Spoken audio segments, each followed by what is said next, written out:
Istri Brigadir Nur Hadi, Elma Agustina, buka suara terkait kasus kematian suaminya yang menyimpan banyak misteri.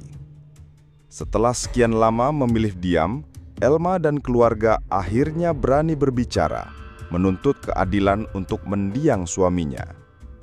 Ia merasa, selama ini almarhum selaku korban justru banyak mendapat fitnah. Ibu dua anak ini menuturkan, Brigadir Nur Hadi merupakan sosok ayah yang sayang keluarga, ramah, humoris, serta jauh dari minuman beralkohol, apalagi narkotika, sehingga tak mungkin main-main dengan barang haram tersebut. Brigadir Nur Hadi juga merupakan sosok yang patuh dan setia pada pimpinannya. Tapi Elma tidak menyangka, tugas menemani pimpinan ke Gili Trawangan menjadi momen terakhir dia melihat sang suami. Kini dia hanya berharap akan mendapatkan keadilan dan jaminan masa depan untuk kedua anaknya.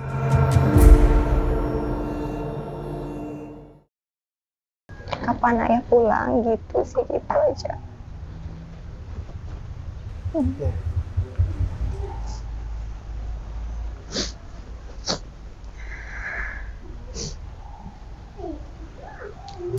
Kalau dia ke kubur ayahnya juga, dia selalu cium batu nisan ayahnya.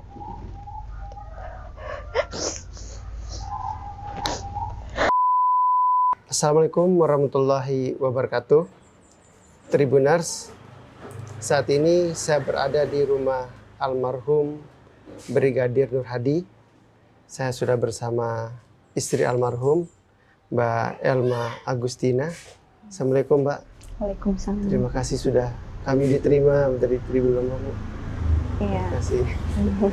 Sehat, Mbak? Alhamdulillah. Sehat. Alhamdulillah. Anak-anak gimana? Alhamdulillah sehat. Tetap semangat, Bu ya. Semoga kuat menghadapi cobaan yang berat tentunya bagi keluarga ini. Dan selain Mbak Elma, di sini saya sudah ditemani tim kuasa hukum, Bu ya. Bang Kumar. Gimana kabar, Bang? Alhamdulillah sehat. Sehat ya? Baik. Alhamdulillah. Tribuners, ya kami mengucapkan turut berduka cita, Bu, atas apa yang dialami suami Ibu ya. Ibu masih agak drop kayaknya hari ini. Iya. Masih agak lemas ya, Bu.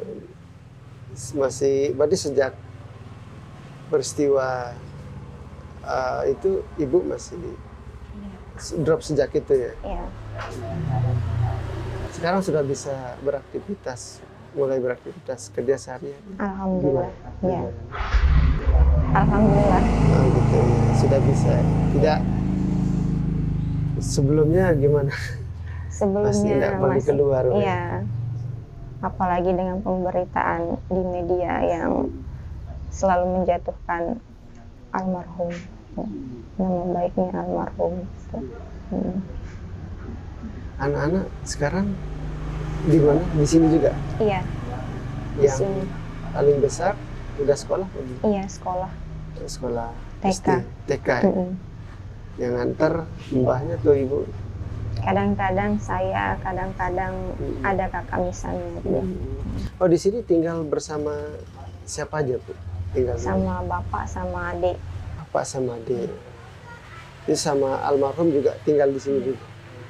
Tinggal di satu atap ya. Jadi masih ada yang nemani Ibu ya sejak kepergian almarhum. Ya. Ibu, kita pengen tahu lebih dalam sebenarnya.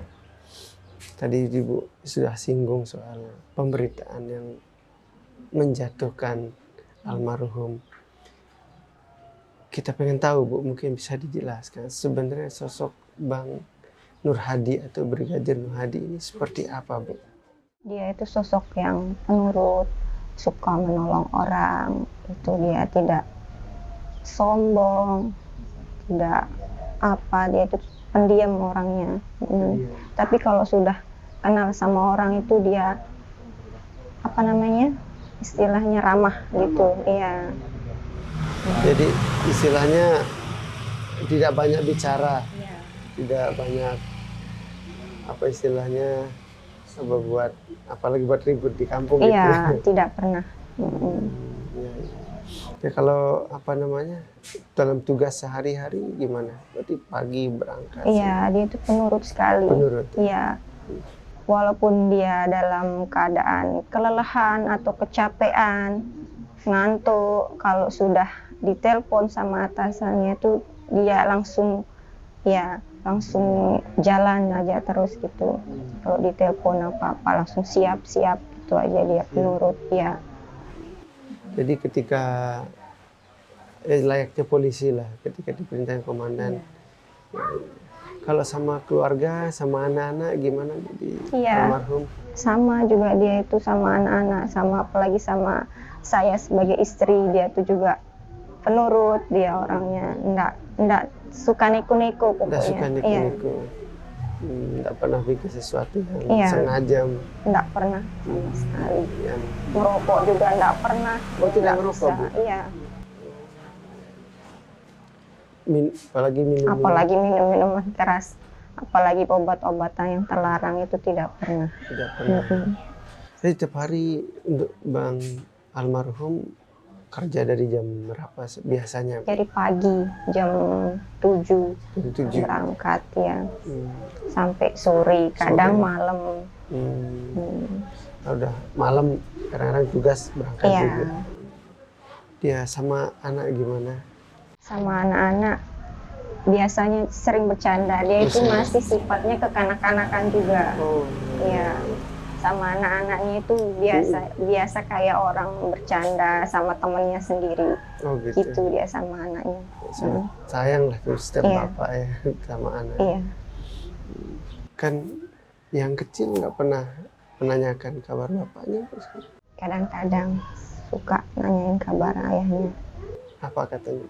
Kapan ayah pulang gitu sih, gitu aja. Ya. Apa? Jadi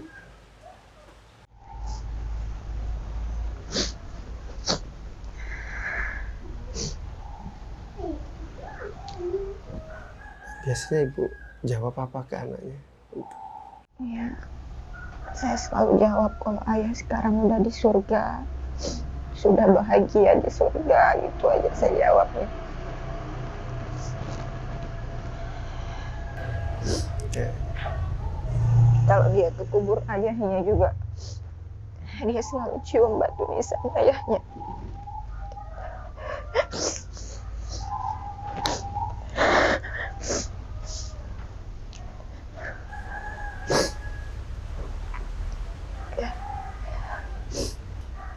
Itu berduka cita Bu. Hmm. Yang kecil juga masih di sini Bu ya. Sehat-sehat semua Bu. Sehat ya, alhamdulillah sehat. Berarti harusnya kemarin pas peristiwa itu katanya harusnya ada akikahan. Iya, sempat ada rencana mau akikah setelah 40 harian. Tuh, 40 harian anaknya yang kedua. Tapi akhirnya peristiwa itu mendahului Bu ya. Iya. Pas di umur dia yang sebulan.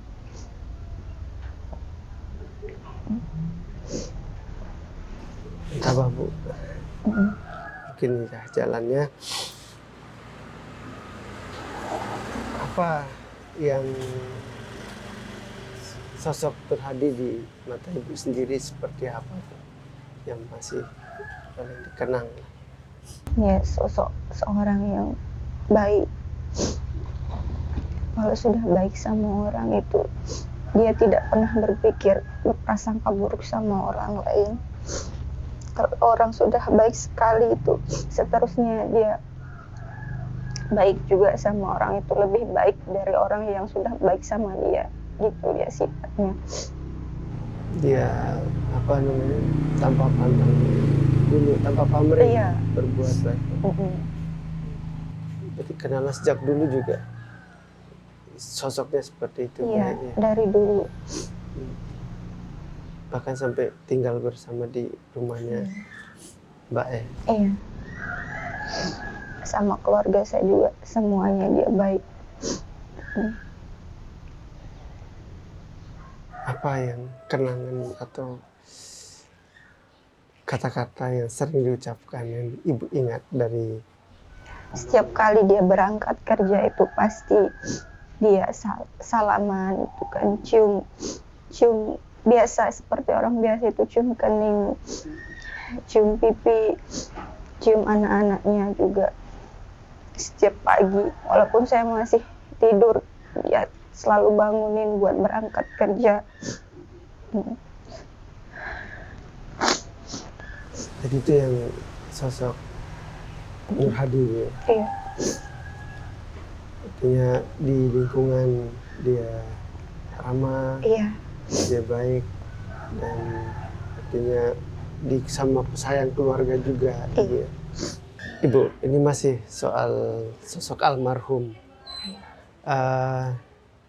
Apa cita-cita atau keinginan almarhum yang pernah dia cerita ke ibu, yang sering mungkin diungkapkan, rencana-rencana ke depan? Ya itu kita bikin rumah usaha sendiri, terus dia mau anaknya juga jadi orang sukses seperti dia gitu kan, kalau bisa lebih dari dia gitu. Anaknya juga kalau ditanya cita-citanya apa, itu dia selalu jawab jadi akpol. Dari umur 2 tahun dia sudah cita-cita jadi akpol. Dia tahu dia Yang paling besar usia berapa?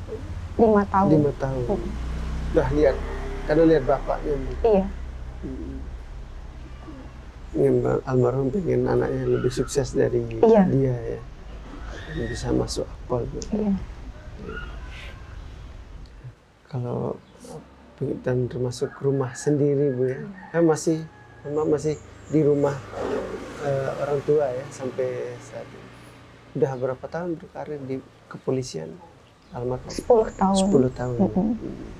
Pernah ditugaskan ke Iya. Lombok Nah, juga katanya. pertama dia di Dompu. Tugasnya di Waktu Lombok. masih bujang jadi Dompu. Di unit apa Bu? Satuan Sabara. Sabara. Bagi di lapangan itu di Sabara Iya. hadapi demonstrasi. Iya. Huru hara dan sebagainya. Sekarang almarhum kan sudah nggak ada. Bagaimana ke depan ibu sama anak-anak itu rencana? Harapan saya sih semoga dengan harapan saya untuk institusi kepolisian juga ini kan almarhum gugur dalam tugas, untuk bisa dibantu anak-anak saya untuk masa depannya, jadi sosok seperti yang diinginkan ayahnya, menggantikan ayahnya, itu aja sih. Akhirnya bisa mencapai cita-cita tadi Iya. itu Bu ya. Siap. Ibu, ini kalau kita boleh flashback Bu ya, sebelum malam atau hari almarhum ke Bekasi sama itu awalnya seperti apa? Ya, ngomong ke ibu waktu Awalnya kita sempat bercanda-canda, gurau waktu itu kan, dia sempat masuk kantor pagi, dia pulang ke rumah jam 10. Saya sempat nanya, kok tumben cepat sekali pulang, katanya sekarang saya jadi nganter atasan saya Gili gitu kan, yang bosnya yang ini ke Gili, saya mau ambil baju gitu, katanya saya yang siapin baju-bajunya. Dia dia juga sempat bercanda-canda, sempat gendong yang kecil itu, anak saya yang paling kecil sempat digendong, sempat bercanda. Waktu itu dia masih sehat, seger, tidak ada perasaan sama sekali perasaan apa-apa, firasat apa-apa itu nggak ada sama sekali. Tidak ada firasat buruk, Nggak ada. pokoknya normal gitu. Apalagi beliau kayaknya senang gitu ya, Iya, karena kamu menemani pimpinan gitu. iya. Dan katanya menemani dalam rangka apa Bu? Dalam rangka tugas. Tugas, Iya. liburan gitu atau gimana? Enggak. Dia itu selalu jujur sama saya, mau kemana-mana itu selalu izin dulu. Entah itu liburan, entah itu dia mau kerja atau keluar main-main, itu selalu izin dia. Jadi selalu tidak pernah Nggak pernah tertutup. Tertutup, ya. Mm-mm. lalu tetap izin istri Iya. ya, di misalnya keluar masuk tugas ini juga. Iya. Nah Ibu waktu awal apa nih berangkat jam berapa Bu? Siang dari rumah. Siang Iya. dari rumah ya. Mm-mm. Nah terus Nyampe sana juga sempat saya video call. sempat sampai Gili ya. Iya. Itu jam berapa Bu? Sekitar jam 4 sore itu saya video call sama almarhum. Itu juga masih jelas saya ingat dia baring-baring di kamar. Saya tanya, sudah nyampe? Iya, dia bilang sudah nyampe. Terus sama siapa di sana? Saya tanya. Saya bertiga sama Pak ini, Bapak yang dua, Pak Egi sama Pak Haji gitu. Jadi Ibu tenang terus. Iya, terus dia sempat nanyain anak-anak juga. Waktu itu anak-anak lagi tidur. Nanti dah saya telepon lagi, saya bilang gitu kan. Saya tutup teleponnya. Terus pas yang anak-anak sudah bangun, habis maghrib dia pulang ngaji, dia sempat telepon ayahnya Jam berapa tuh? sekitar jam 7. 7 Iya, malam. jam 7 malam. Sempat dia telepon ayahnya 3 kali. Video call apa? Video call Video sama call. telepon biasa juga. Sempat ditelepon tapi nggak diangkat-angkat. Jam 7 itu dia nelpon atau Ibu? Anaknya yang Anaknya telepon, nelpon, iya, tapi nggak diangkat. nggak Berarti diangkat-angkat. yang terakhir komunikasi tadi jam Sore, sore jam Iya. 4 tadi itu ya? Mm-mm. Pas baru nyampe. Iya. Setelah apa kata-katanya waktu itu yang Ibu ingat terakhir, pesan percakapan terakhir? Percakapan terakhir cuman itu aja, dia nanyain anak-anak itu aja. Gimana kabar anak gitu ya? Iya. Mana anak-anak itu aja sih. Setelah itu udah, itu terakhir kali. Iya. Itu video call sama Ibu juga ya? Iya. Sempat anaknya juga kirim voice note kan. Kapan ayah pulang gitu. Itu jam 9 malam dia voice note ayahnya lagi. Tapi enggak ada respon sama sekali. Di read juga enggak. Biasanya dia kalau udah ditelepon pasti nelpon balik. Saya bangun nyusuin yang kecil. Saya lihat HP, selalu lihat HP kok tumben. Tidak ada balasan, tidak ada telepon balik gitu. Jam 2 itu dikabarin kalau almarhum kecelakaan gitu. Yang ngabarin waktu itu siapa Bu? Bapak sendiri yang waktu itu dapat kabar dari pihak Polda. Bapak. Ya, bapak yang pertama dikabarin. Kalau saya belum berani langsung dikasih Oh tahu. langsung ke Bapak ya? Iya. Bapaknya Ibu? Iya, Mertuanya Bang? iya. Waduh. Ya, jadi tidak ada sempat, tapi sebelumnya katanya pernah ada curhat soal sebelumnya. Kalau sebelum-sebelumnya pernah curhat sedikit-sedikit karena mungkin waktunya beberapa minggu terakhir sebelum almarhum meninggal itu dia sibuk terus kan, ngantar tamu, disuruh nganter ini itu tiap pulang pasti ada telepon gitu kan, langsung pergi lagi, jadinya enggak terlalu banyak dia cerita. Waktu itu dia sempat cerita kalau dia di kantor itu kayak ada yang enggak suka gitu sama dia, gitu aja sih. Tapi kan dia juga enggak tahu siapa orangnya, enggak dikasih tahu siapa orangnya itu. Ada yang nggak suka itu Iya. di kantor Iya. gitu, sama Sering saya ingetin juga kan, hati-hati, saya bilang gitu. Hati-hati kalau kerja, saya bilang gitu, nggak usah.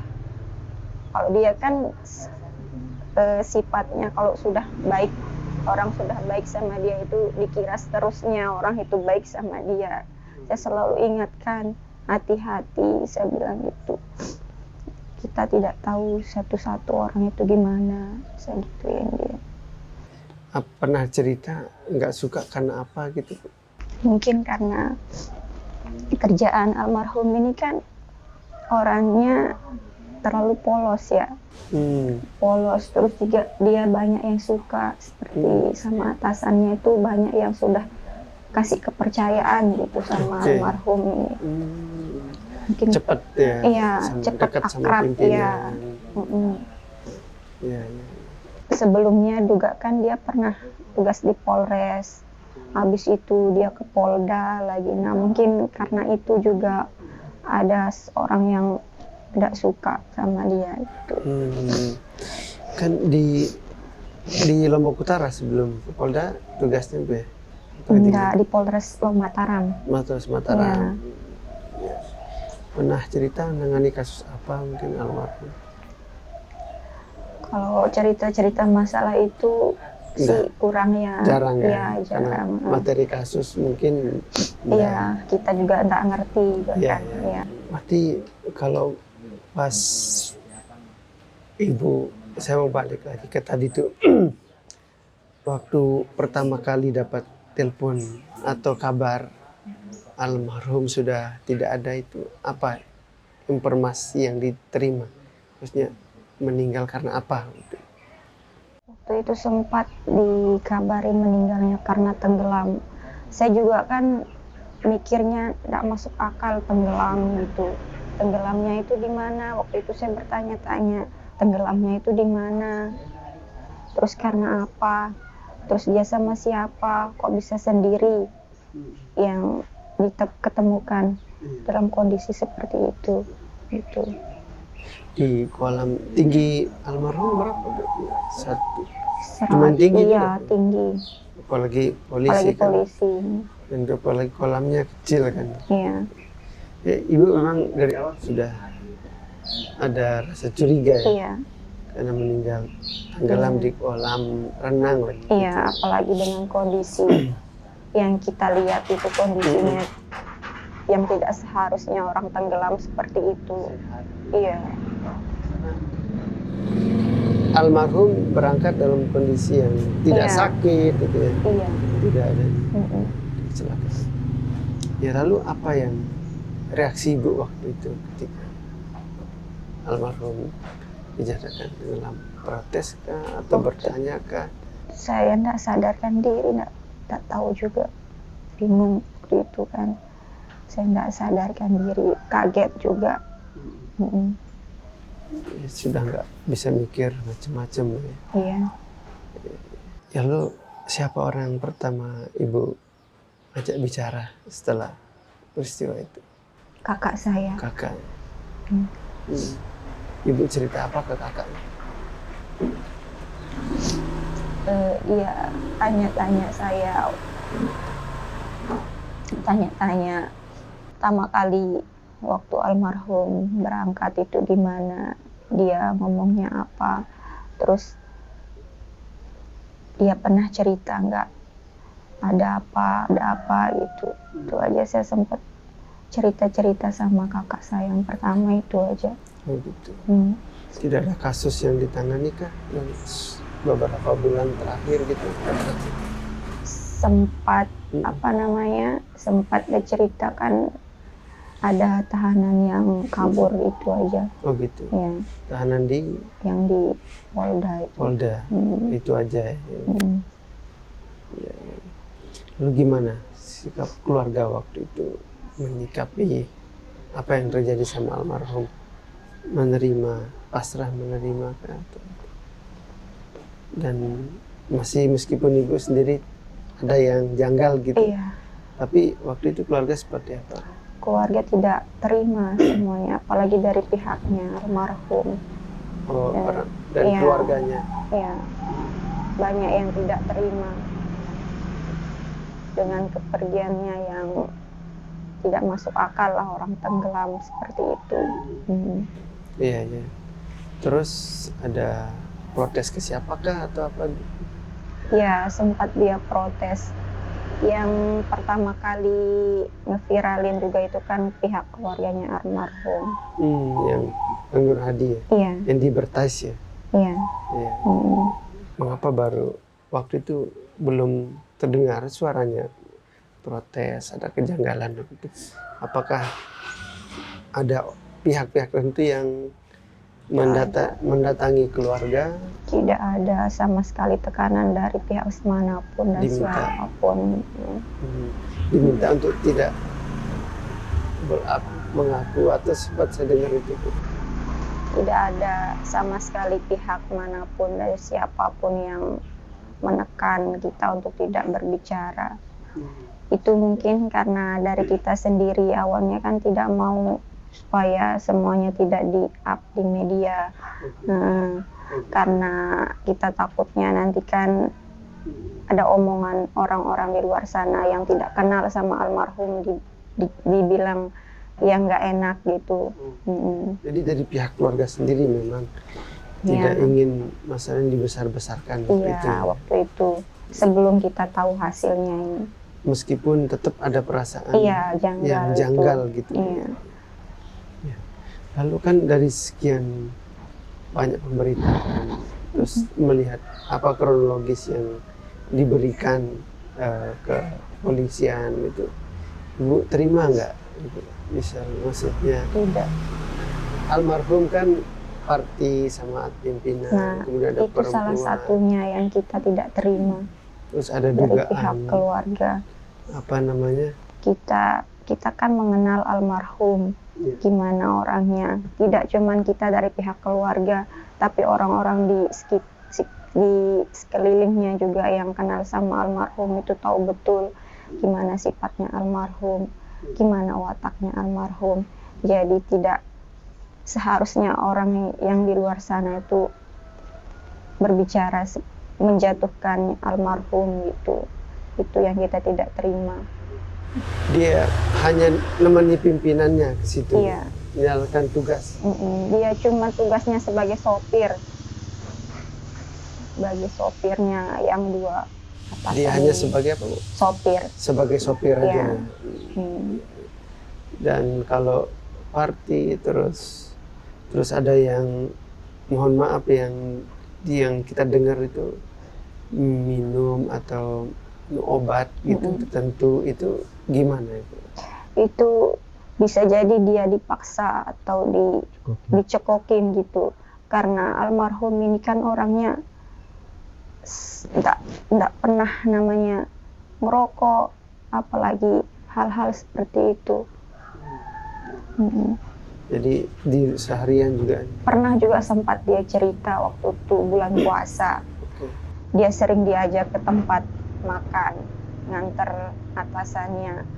Dia disuruh pesan makanan, tapi dia tidak pernah mau pesan makanan. Sampai sempat dipesenin juga, dia tetap tidak mau makan. Dia bungkus, dia bawa pulang buat buka puasa gitu.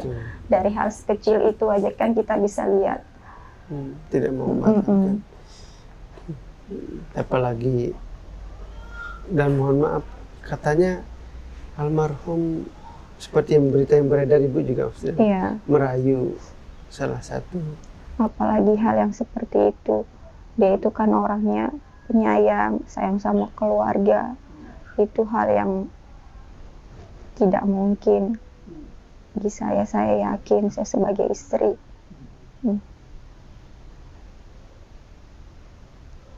Ibu gimana tuh ya mohon maaf di banyak pemberitaan juga Iya. seperti menggoda atau merayu perempuan atasan itu. Tidak mungkin, soalnya Iya. kan dia sangat nurut sekali sama atasannya. Iya. Jadi tidak mungkin dia berani menggoda apalagi merayu perempuan yang memang itu punya atasannya. Jadi di sana memang hanya untuk melayani Iya. pimpinan di situ, Bu. Nganter. Soalnya kami mohon maaf harus konfirmasi informasi yang kami terima, dan Ibu juga mungkin sudah membaca, dan itu dari pihak polisian juga yang membeberkan barang bukti termasuk kronologi, motif, dan termasuk yang tadi itu kami dapat dari penyidik Polda gitu kan, Bu ya. Jadi kalau gambar itu kan jauh sekali, Bu, dari apa langkah yang dilakukan oleh Ibu sendiri dan pihak keluarga sendiri saat ini.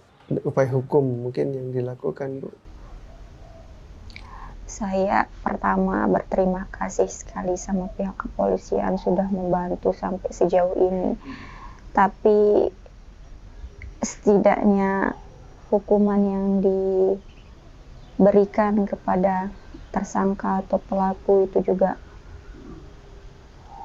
ditambah dengan hukuman yang seberat-beratnya.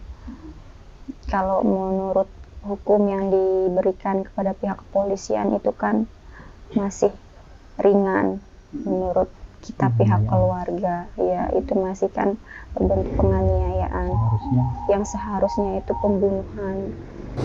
Bukan penganiayaan. Iya. Ibu, ini kasusnya April ya, insidennya. Kemudian Mei, Juni, Juli baru Iya, baru keluar hasil. keluar heboh ini. Kenapa lama sekali untuk pihak keluarga atau ngambil sikap itu? Nah, itu juga yang kita Apakah Ibu dapat ancaman? tidak terima kan.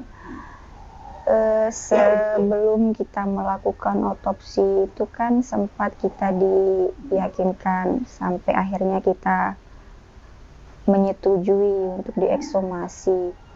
Setelah itu kita disuruh untuk menunggu kabar 2 minggu kemudian hasil otopsinya keluar. Itu pun dari kita pihak keluarga tidak pernah menerima kabar apapun perkembangan kasusnya ini dari iya. Jadi kita bingung juga, kita mau tanya ke siapa, ya mau tahu kabar dari siapa, ya itu kita dengarnya dari media semua. Semua dari Iya. media. Termasuk juga isu yang mohon maaf ada uang itu gimana itu? Nah itu juga kita dengarnya Kan tadi kan malam dari saya baca media, ya itu sama sekali tidak ada. Ibu katanya itu siapa yang hembuskan isu, maksudnya emang pernah ada pihak yang berusaha menemui Ibu, berikan jaminan atau Kalau kalau yang memberikan santunan, iya memang ada teman-temannya dari pihak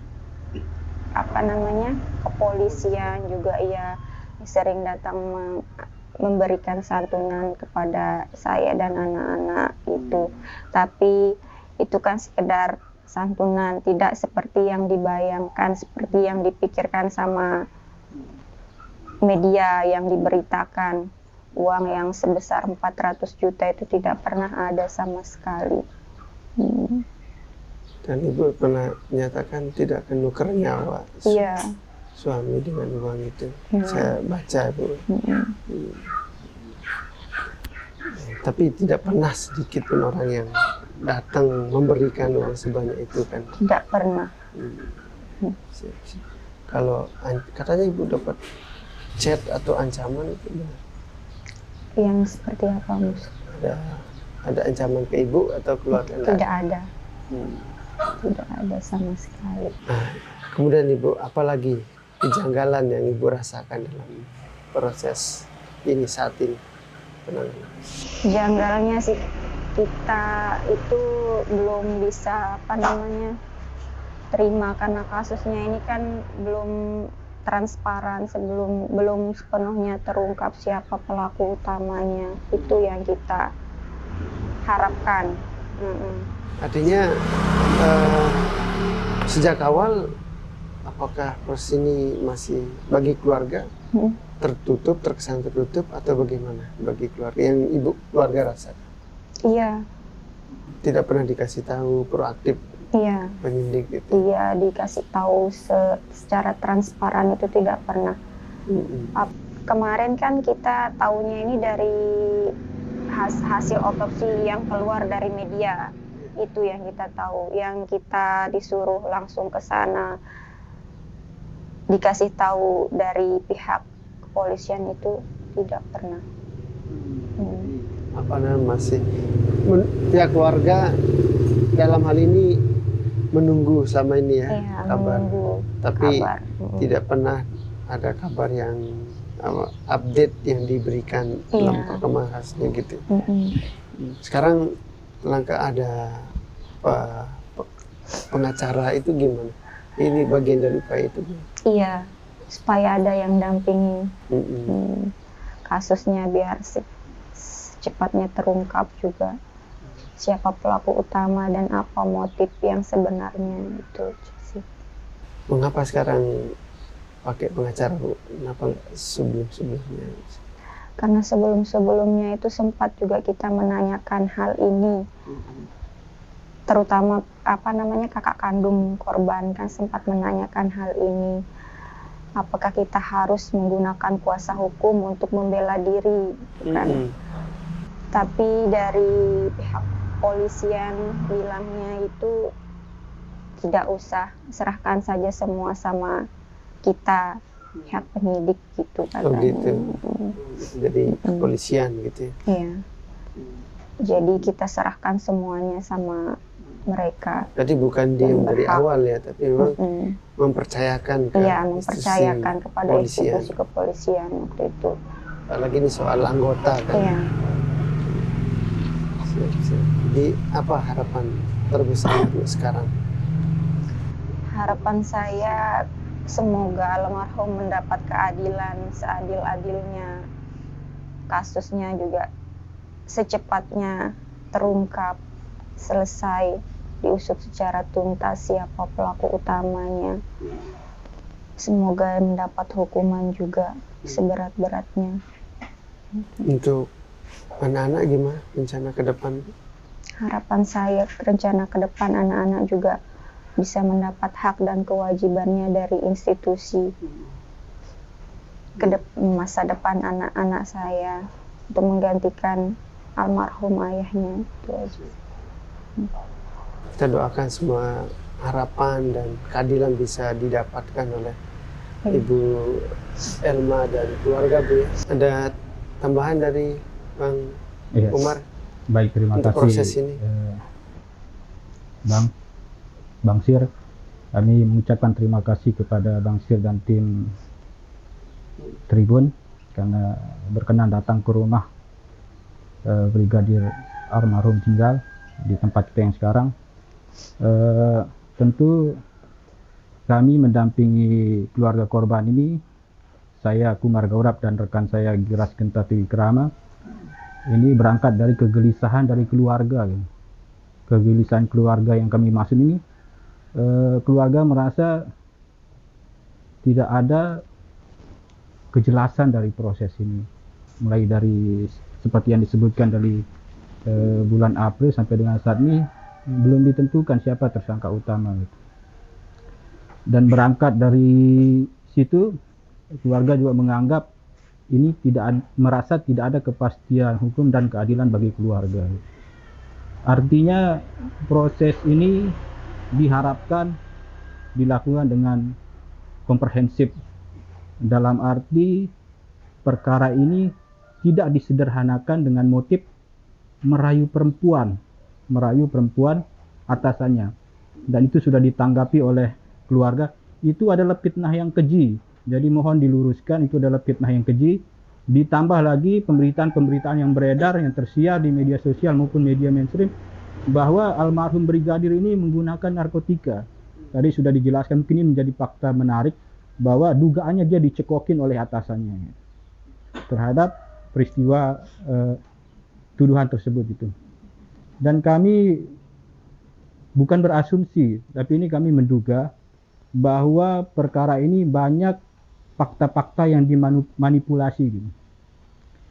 Kebohongan-kebohongan yang dilakukan oleh para tersangka ini tidak sejalan dengan keterangan-keterangan yang kami dapat gitu. Jadi kami juga membantu keluarga. Misalnya apa itu, Bang? Kebohongan tentang proses kejadian. Oke. Ada yang mengatakan bahwa Kronologi, kronologi, bahwa jam 5, jam malam gitu. Jadi ini harus dikonfirmasi gitu. Kemudian terkait dengan informasi tersebut, penyebab kematian adalah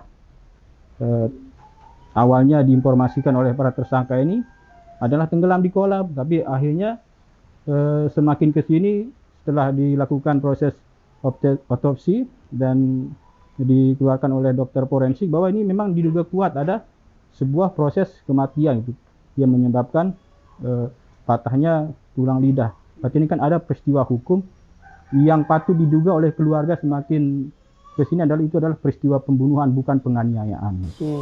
Jadi itu yang kami ingin pertegas gitu. Kami harus mendampingi korban untuk mendapatkan kepastian dan keadilan tersebut.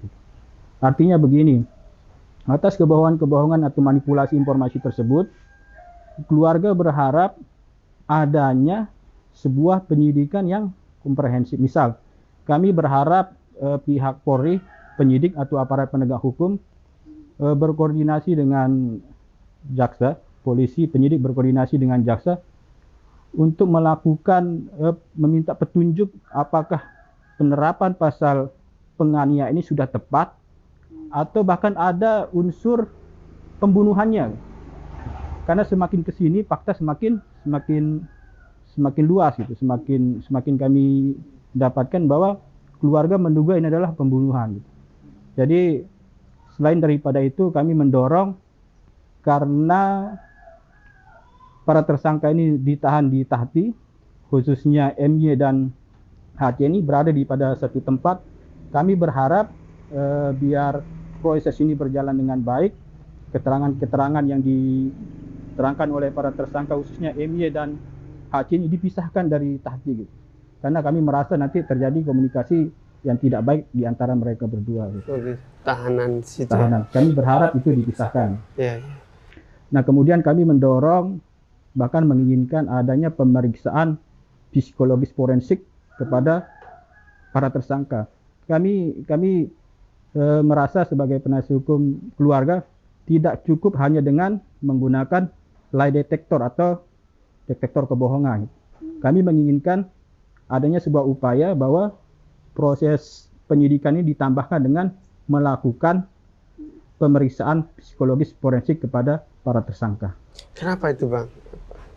Sangat diperlukan. Karena kami menganggap itu yang akan mengungkap riwayat dari para tersangka. Menurut Abang, keterangan-keterangan selama ini diberikan para tersangka itu berbeda-beda? Berbeda-beda. Jadi ini kami mendorong adanya upaya sebuah proses meminta keterangan ahli dalam arti meminta proses pemeriksaan pemeriksaan psikologis forensik kepada tersangka. Oke, Bang, berarti langkah hukum sekarang sudah keluarga sudah didampingi ya. Baik. Oke. Ada lagi yang ingin disampaikan Ibu mungkin kepada para penegak hukum, mungkin kepada semua pihak, termasuk mungkin kepada masyarakat Indonesia. Karena ini sudah bukan lagi konsumsi orang Lombok, bukan konsumsi orang NTB, tapi sudah menjadi konsumsi orang se-Indonesia. Mungkin ada hal yang ingin disampaikan sebagai istri korban almarhum. Proses hukumnya harus transparan gitu aja sih. Tidak lagi ditutupi ya? Iya, tidak ada yang ditutup-tutupin dari kita pihak keluarga korban.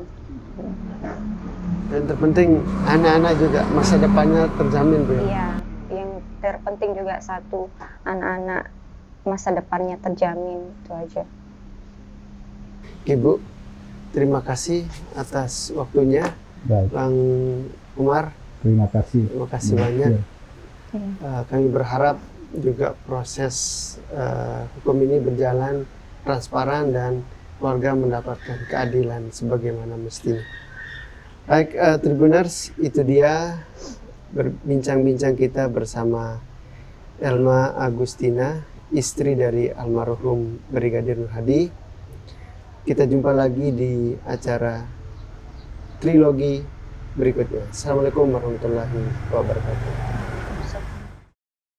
Download Tribun X sekarang, menghadirkan lokal menjadi Indonesia.